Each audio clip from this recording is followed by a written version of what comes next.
দর্শক, আমরা আরেকটি খবরে একটু নজর দিতে চাই।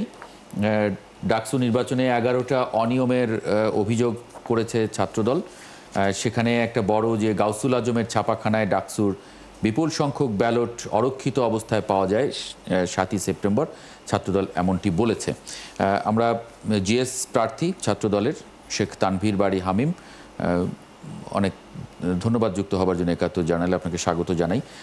একটু বলবেন যে আপনারা এই যে অভিযোগটা করছেন এটা আসলে কবে জানলেন যে 7 তারিখে ছাপাখানা এটা পাওয়া গেল, 9 তারিখে নির্বাচন, 7 তারিখে যদি পাওয়া যায় সেই সময়ই তো আসলে এটা খুব গুরুতর অভিযোগ ছিল।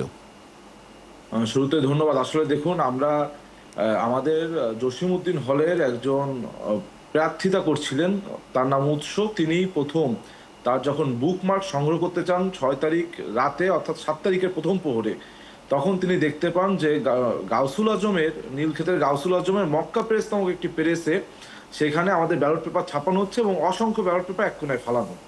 তিনি সে সময় সেখানে ছবি ধারণ করেন।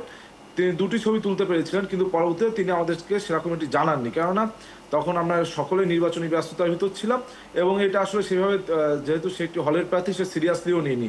তিনি ভেবেছেন যে এখানেই মনে হয় ছাপানো হয়।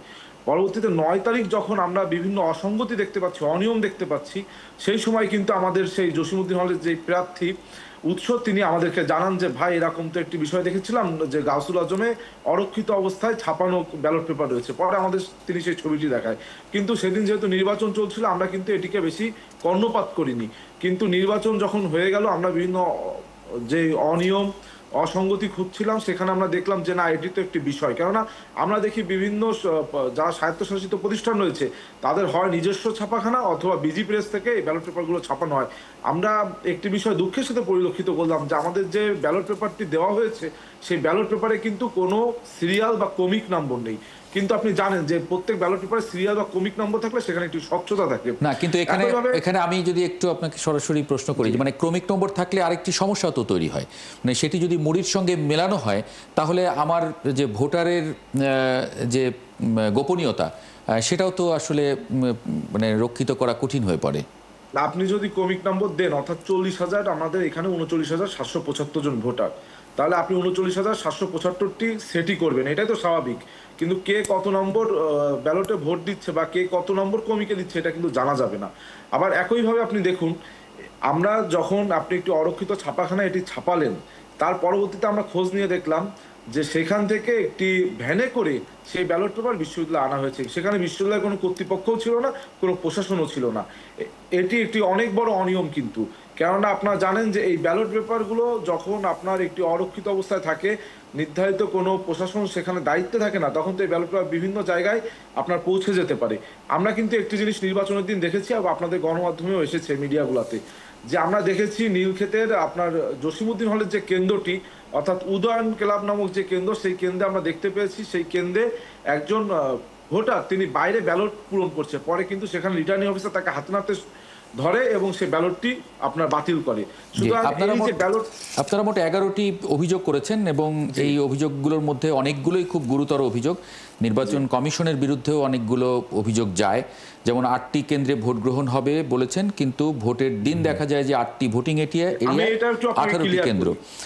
আমরা যতবার বিশ্ববিদ্যালয় প্রশাসনের কাছে গিয়েছি, তারা বলেছে যে 8টি কেন্দ্রে ভোট অনুষ্ঠিত হবে এবং এটা প্রেস রিলিজও দিয়েছে।